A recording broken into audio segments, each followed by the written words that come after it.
do like Masterpiece Theater or something like that, you know? Ooh, maybe later.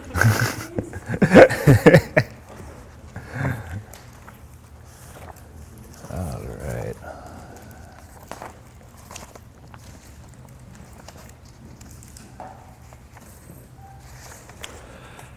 Hello. Wow. So we have some new folks here, so let me... Who wasn't here last week? Oh, well, Michelle. Actually, Michelle, could you help hand these out? Thank you.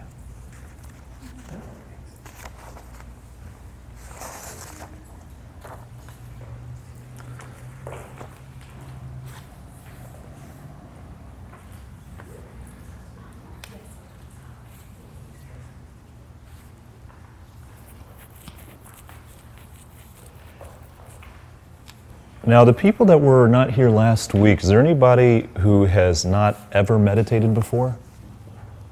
Yeah, you have? Okay, good.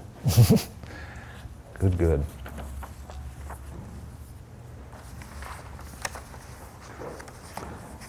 All right, cool. And so for those who were here and actually were doing the meditation, how'd it go?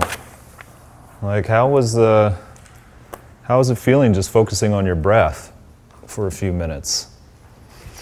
Hard. Yeah, that's truthful. Yeah. Yeah. It's it seems so natural, right? Just to breathe.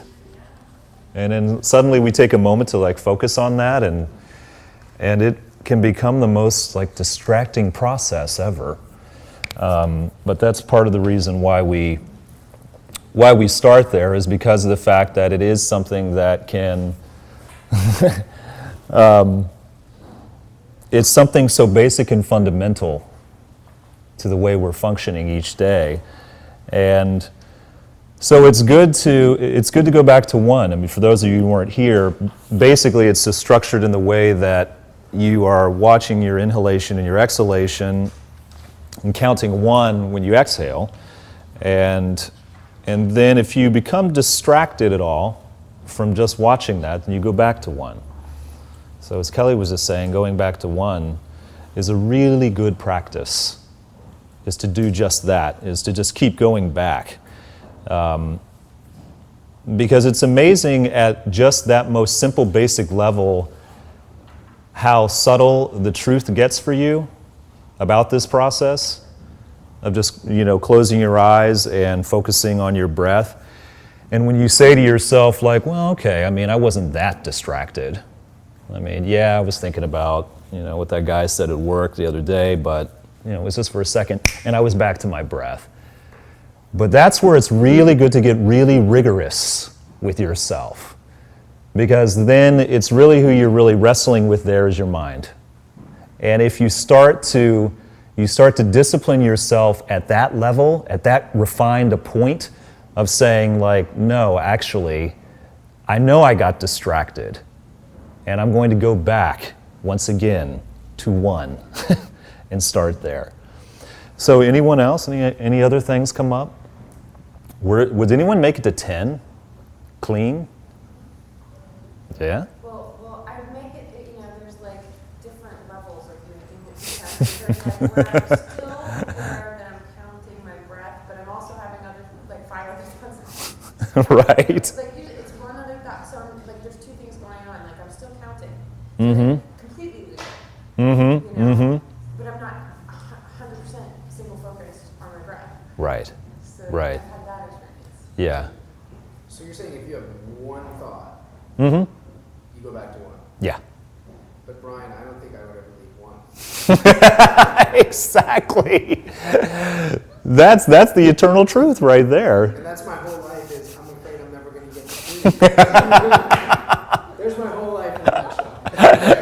Yeah. It's so good you're here.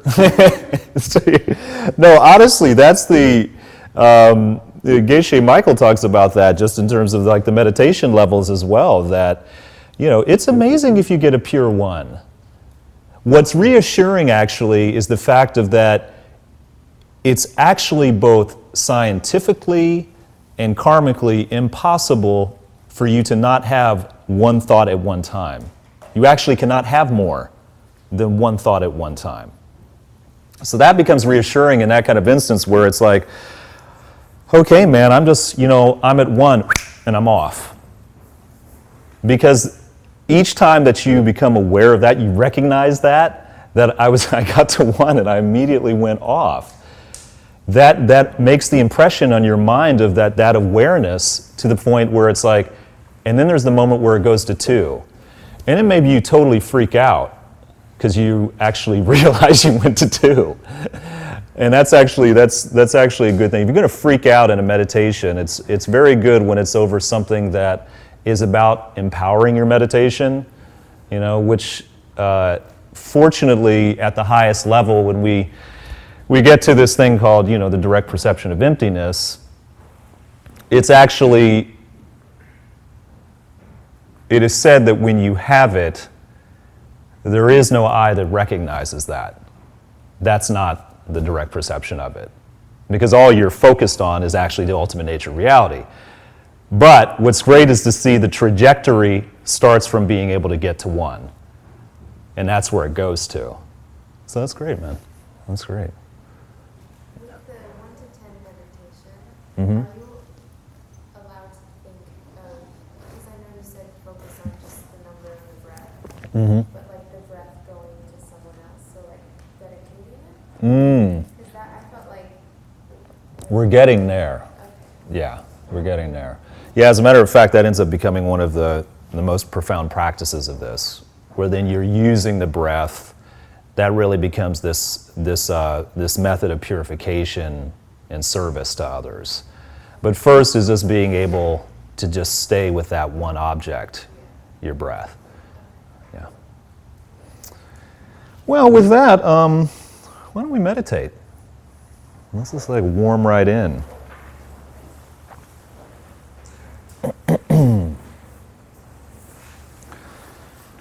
So for those of you sitting in the chairs, which is perfectly good, try to get towards the end of the chair to help keep your back straight, because it's kind of a tendency, unless you're like Jennifer, if you can actually go into a seated lotus, that's great because you can keep it straight that way.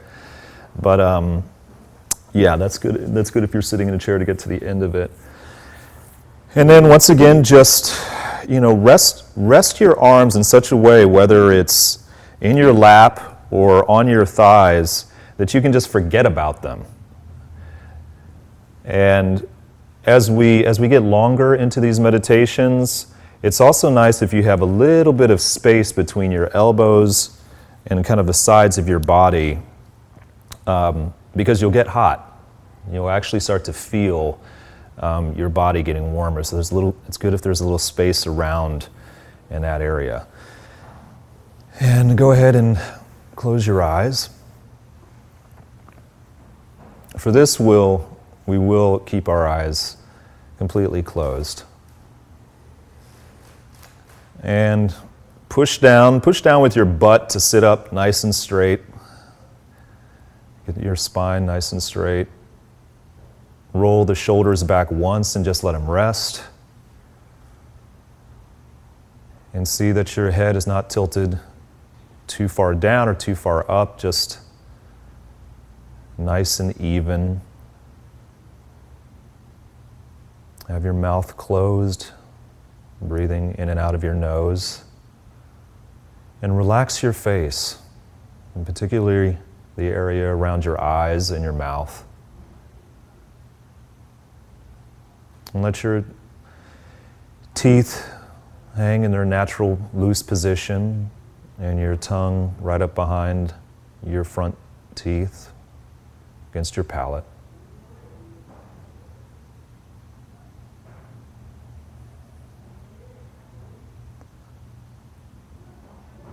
And then just start to watch your breath. Watching it is just placing your attention on the inhale and the exhale.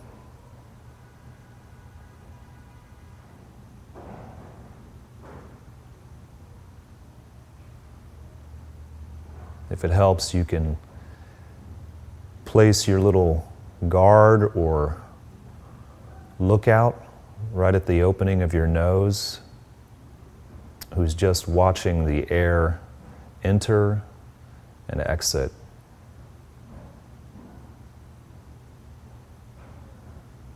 The air comes in cool and it goes out warm.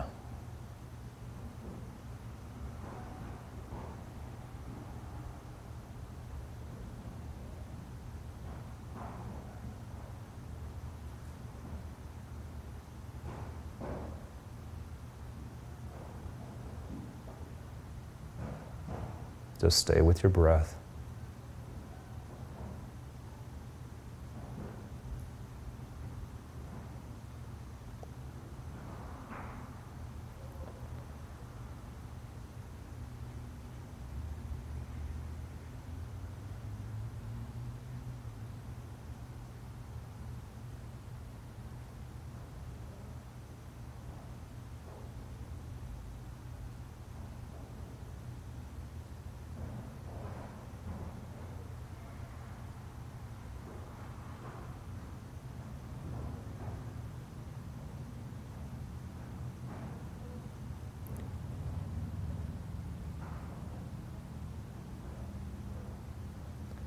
Ask yourself, where is your breath coming from?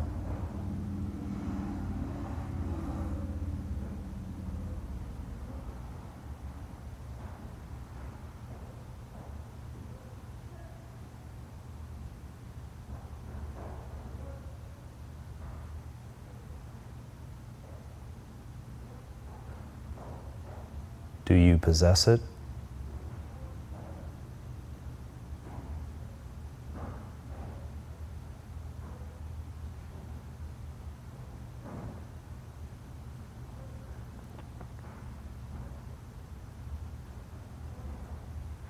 Is it unchanging?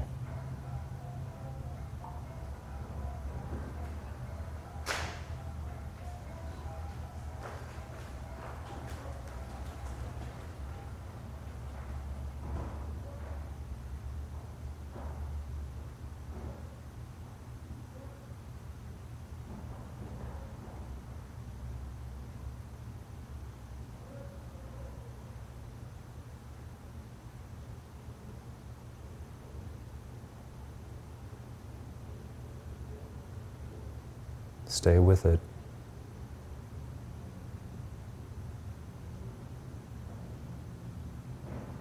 Just watch it pass through you.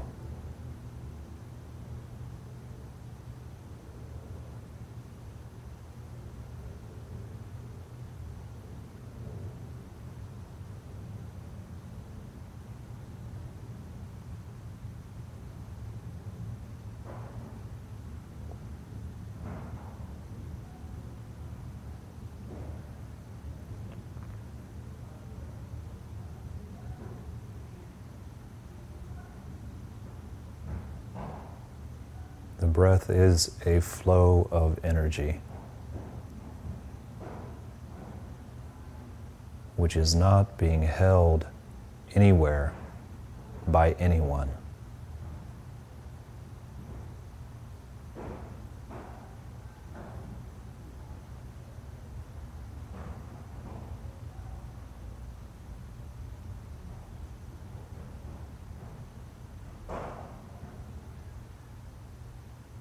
Just be with it. Be with it by watching it.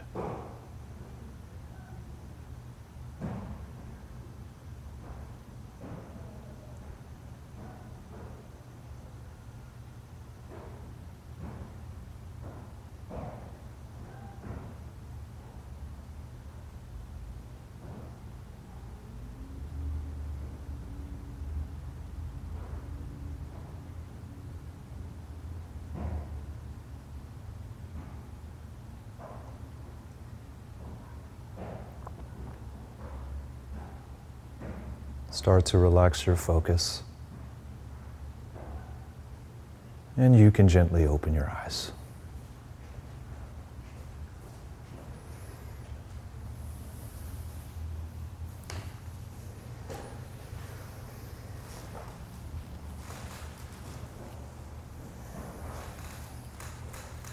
one of the things that's so beautiful about the Lojong practice is that it starts to work on a very obvious level right away, which is that it starts to reverse the flow of that energy in terms of how you're thinking about it, how you're thinking about how things are working. And at the most simple level, that simply is that you thought about someone else first before yourself. And that right there is the reversal. We're so deeply accustomed and habituated. I mean, it's what almost seems self-existent on itself that, I'm going to think about me first. I mean, that's 99.9% of the time. And then what starts to be revealed through this practice is that just in that moment of thinking about someone else's well-being before yourself, whatever it might be, letting that person cross over in the lane in front of you, in traffic, that right in that moment that you're aware of that you're aware of what you're doing, that's exactly where, at the most subtle level of your breath, you're working on reversing that energy so that ends up becoming what can be your entire practice. We've been talking here about how this is all about opening up the heart in that way. That's how you can see it starts to take root, just at your breath, at the most basic level. So since we have some new people here, we get to do some review. As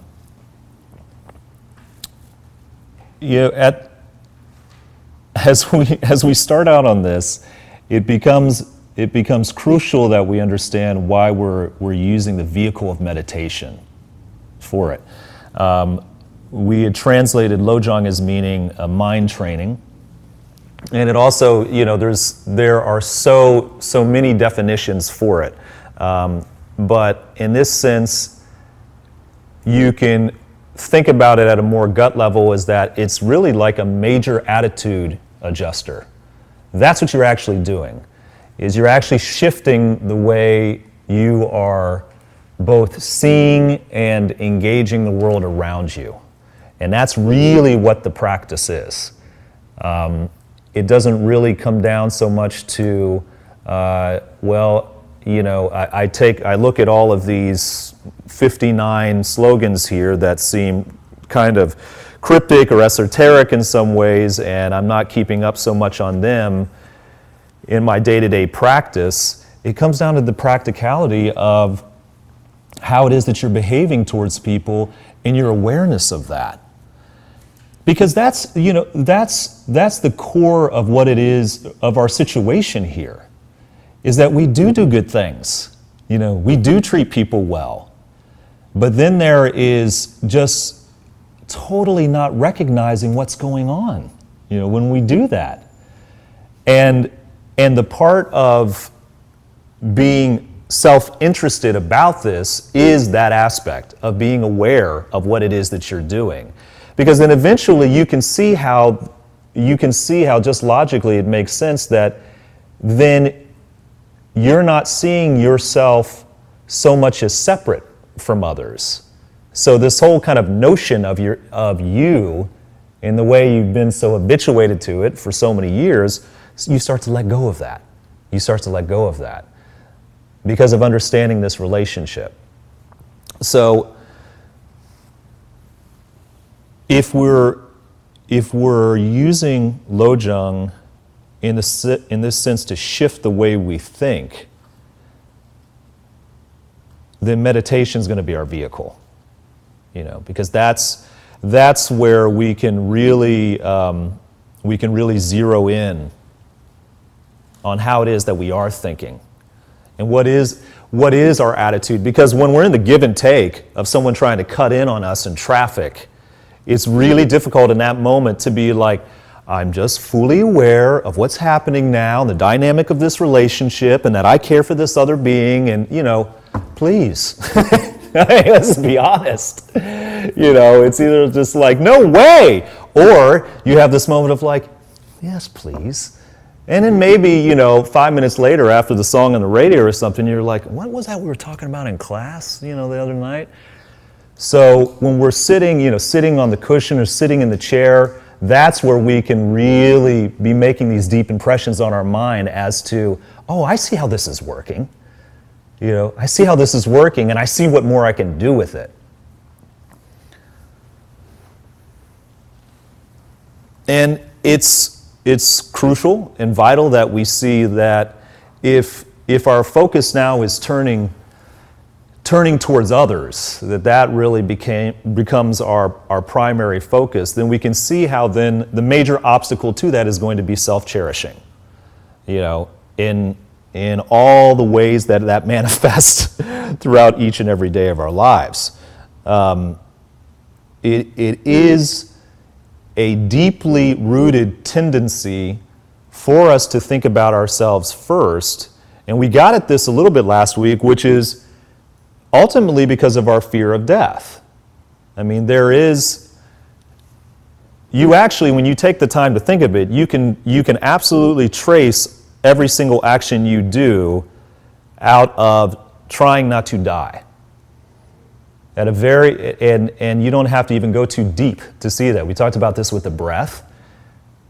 I mean, immediately it's like whenever you get into people sometimes who have claustrophobia or something like that, they certainly have a real visceral sense of this. Or when people are having panic attacks and they start to feel the shortening of their breath. You start to, all of what's going on here is this signal of, and you might be ending. That's what this could lead to, is that this might be the end of me. So when you understand that that's how that is like the core of how we're living our lives, is this protection of what we consider to be our lives in that way, then you can see how this is going to take intense effort to start to shift the way you're thinking about your life and about the world. And fortunately, these amazing teachers have put it together in such a way that it's real practical to be able to start doing that on a day-to-day basis and throughout your day, so that it doesn't seem like the heavy lifting part of it doesn't really overwhelm you so much as to like, please, how am I going to uproot my entire tendency of my fear of my own death by just like letting someone over in traffic? But as we go through this, you'll see how the connections are quite simple, and then the results are quite profound in that way. It was interesting for me when I was looking more and more into this practice, was really getting at the root of why they said how they kept it secret for centuries, why it was, and as we discussed it, about the fact of, because for most people, saying to them that, yeah, basically you're going to go throughout the day and you're really just going to be focused on the well-being of others. There's a kind of altruistic aspect to all of our hearts that it's like, oh, that sounds lovely. That sounds really, I want to be that way. But we also know that in the moments that we have just a single instance of frustration with another person, how easily that's let go of. And sometimes we have very, very, very good reasons for that. Very good reasons as to why it's like, what this person is doing is wrong, and there are immoral acts, there are acts that definitely are in harm to others. But once again, even in those instances, as opposed to someone who's actually just, you don't like them, you have your reasons why, but I don't care for this person. That's where you start to realize, like, okay, well, that's pretty much what most of this life is how it is that I'm interacting with other people, and now I start to see how much of an obstacle it is for me to think about their welfare first before mine. So for so long, it was a matter of protecting people's own minds to not go ahead and share this practice in such a way that people would even start to get the impression that it's like, I'm just letting people walk all over me, at any given time. Particularly in our culture. I mean, that's something that, even when you travel around the rest of the world and so forth, there are these stereotypes of of the American attitude, and there are these parts that certainly do good for others, and there are these parts that really hold us back from doing good for others. And in this sense of being like this rugged individualist ideal, the part that is very meaningful about that is the fact is that ultimately, yes, that's true. We are alone. That is the great truth. Every person is. But then there is how are you dealing with your world and interacting with others as a result of that? Is it something where you're pushing people away in certain moments because you don't like the way they're behaving or you don't like their personality? Or is it something where you constantly have an attitude of embracing who they are and how they're behaving, and how can you best work with that situation? That's an important and vital distinction between the two, versus how can I deal with this person who's really pissing me off right now, versus like, yeah, I totally embrace where they're coming from. Now let me see how I can work with them to work this out.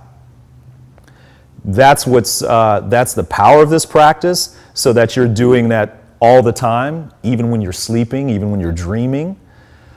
And fortunately, obviously everyone in this room has behaved in such a way that you're able to be here and receive it. And it's no small blessing to be able to recognize that, because there are 299 million other people who are not here in this country here tonight. You're watching online, and it's significant to recognize that it is something that can absolutely change your life in a miraculous way.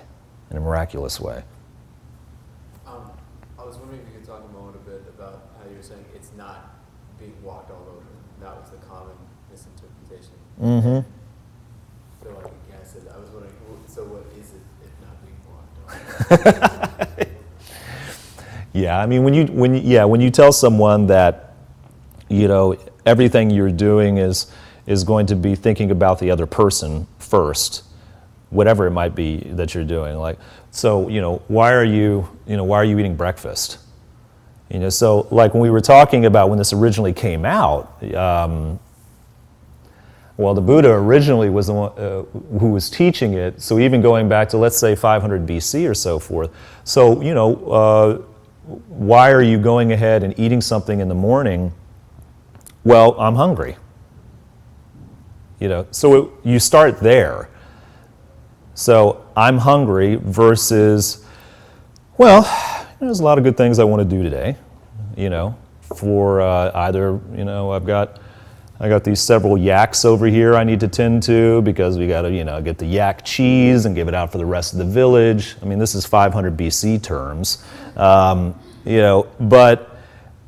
this person who's thinking in that way, like immediately is like, who's like, yes, actually, there's a lot of good things I need to do today. But starting back then when this was first introduced, and immediately thinking, well, no, I'm just hungry. That hasn't changed. That hasn't changed for pretty much ever since we've been walking upright. So we take that then to the next step, which is the fact of when there's something that then you're actually, giving, usually materialistically or in terms of your time to someone else before your own self-interest, that then it starts to get into like, well, what about me? You know, I have these things to do. And that's the thing about this. This is the practice is not about the fact of that you're not doing things that you need to take care of. It always comes back to your mindset, your attitude with which you're doing it. And where we often get tripped up in this is that I only have $2. So you mean to tell me, so I give this person on the street the $2 that I have, that's going to come back to me? I mean, realistically, someone's being like, bullshit.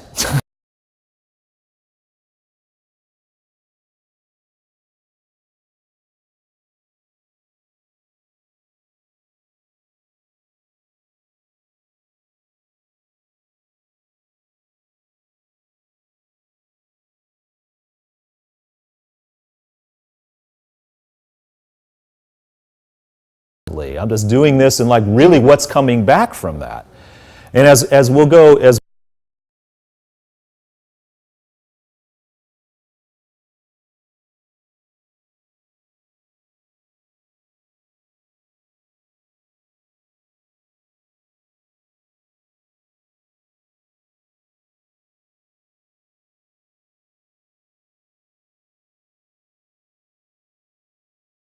it's like if you're selling to someone like, well, yeah, that's the kind of attitude you want to be working with throughout your day, then it can easily be construed as like, what about me?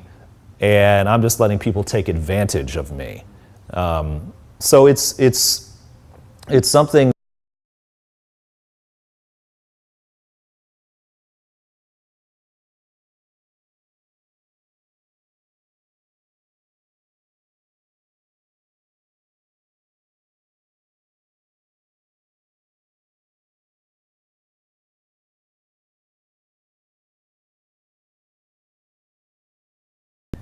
You know, it was really good as well when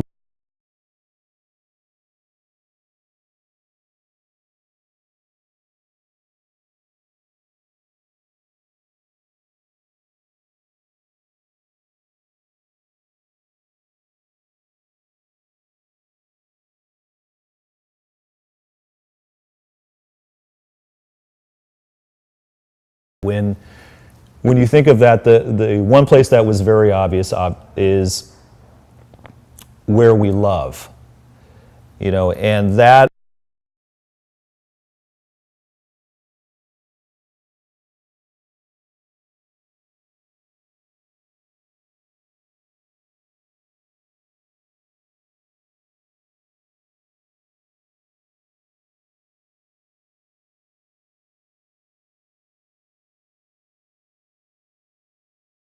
as we've talked about, like when you're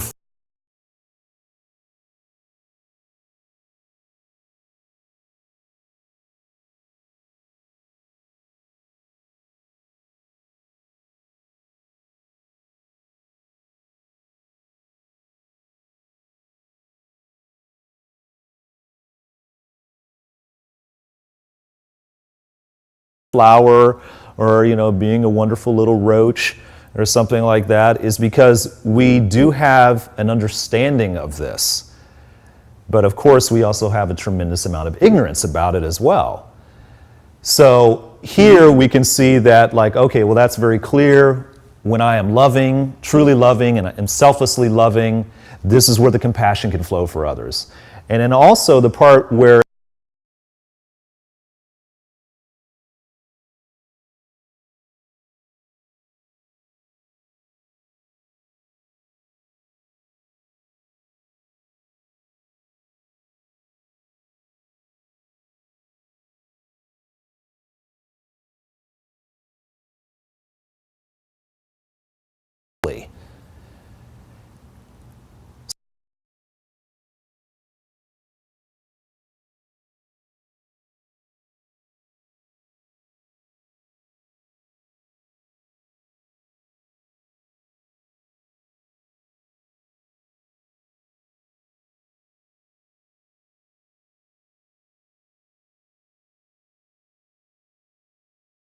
the possibility for is the fact that this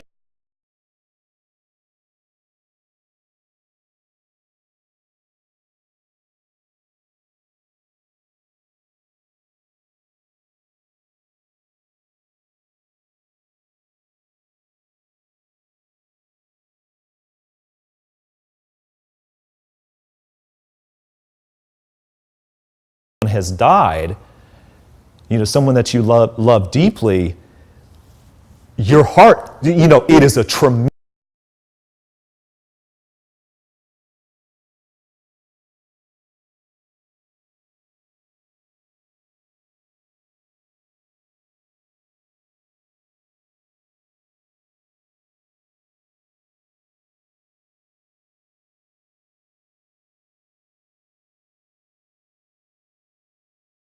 about it.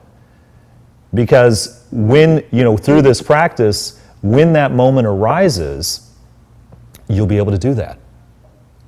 You'll be able to actually help that person.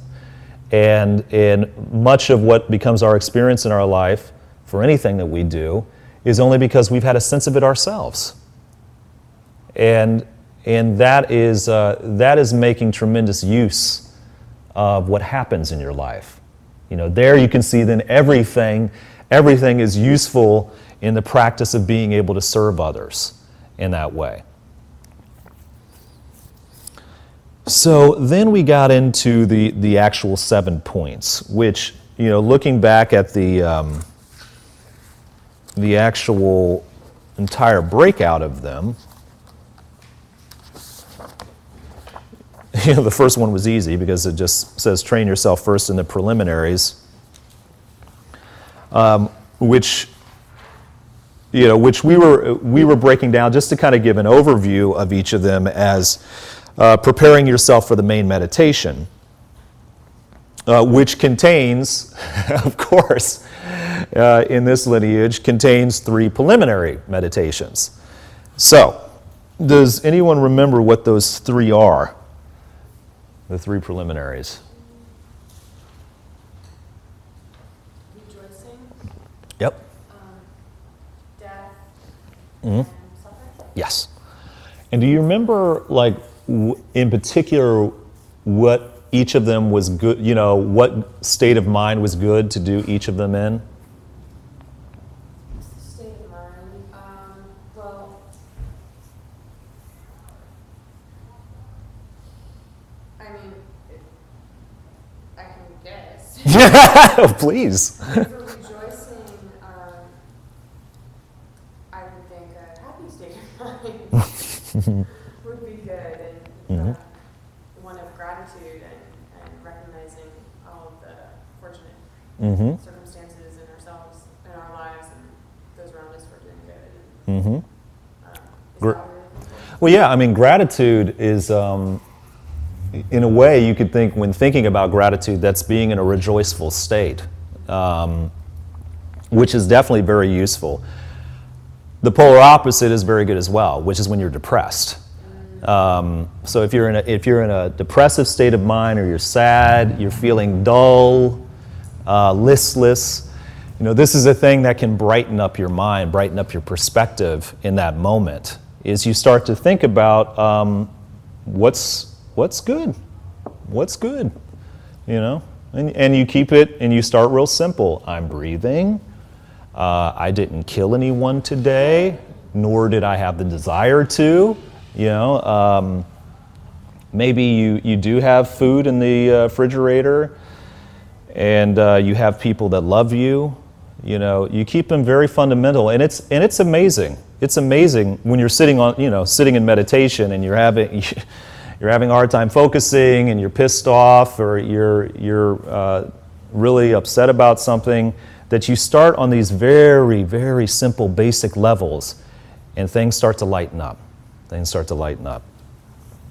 terms of the death meditation, this is good to do when you're having trouble prioritizing things in your life. That's that will help you get your priorities straight right away. Is the fact that you are going to die, guaranteed. Especially when you kick in the other factor about that, which is that, and you don't know when. Because that's the fact too. And so that's how you can see how quickly then it's like, okay, what is it that I want to do today? And we'll get more into that a little bit later. For suffering, this is very good to do when you have doubts about your life, in terms of doubts about what you're doing with your life. So this is when we're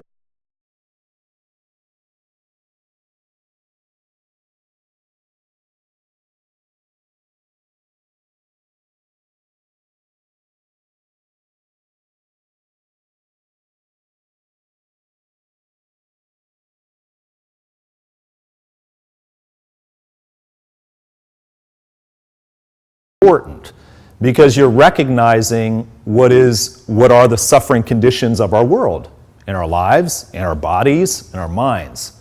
So that helps to sharpen that.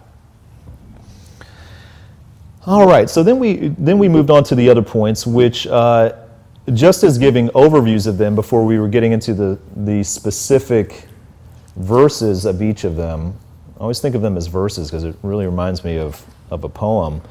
The second point was really about learning to love another person as much as yourself, which is very, very clear. The third was turning your problems into opportunities.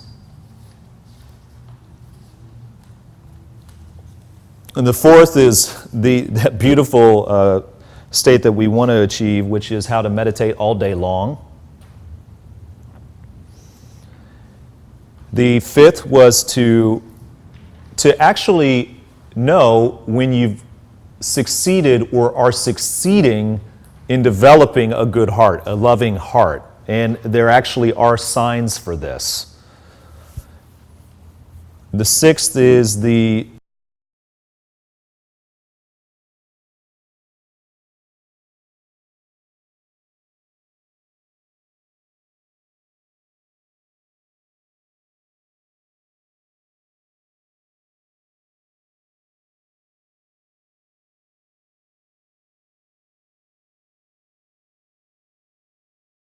your own house.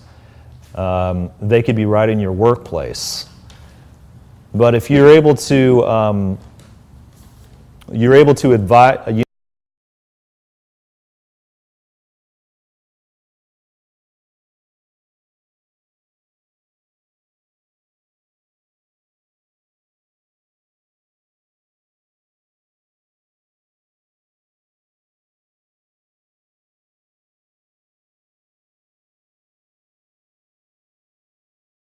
And that's what becomes quite meaningful about who you identify as a spiritual teacher.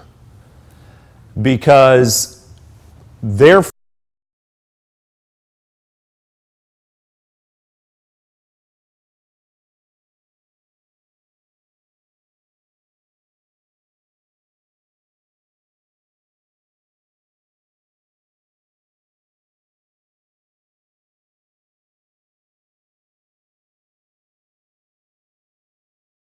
which if you are searching for a teacher or you want a teacher, this is what actually creates the impressions on your mind to actually be able to see that teacher in your life. So it's very powerful. It's very simple.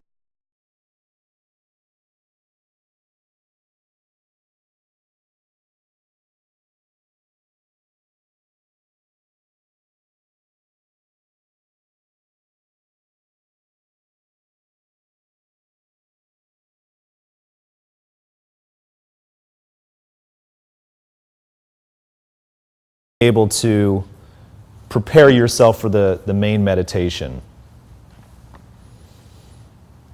And it's focused primarily on the death meditation. So there are essentially 3 resolutions that we should make after doing this meditation, each and every time. And you will get a tremendous amount of stoke out of doing it. I mean, this is something that you truthfully, you could do this death meditation every single morning. And I certainly would recommend doing it on the cushion, doing it when you're sitting up, doing it in the chair. But, and you guys know your own minds better than I do, you also could potentially do it as you wake up in the morning. So you've actually woken up, you've had the absolutely disturbing alarm clock go off, and you're lying in bed, and you can try this out. You can try doing the mini death meditation at that time. If you find that you start going back into sleep and into the dream state, then definitely do it on the cushion. But this is the first resolution that you make, is that knowing the fact that you are going to die, you resolve to start your practice. You choose to start your practice.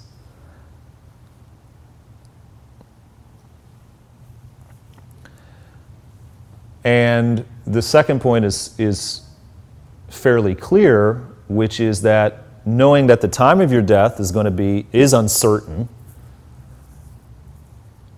you start to practice now.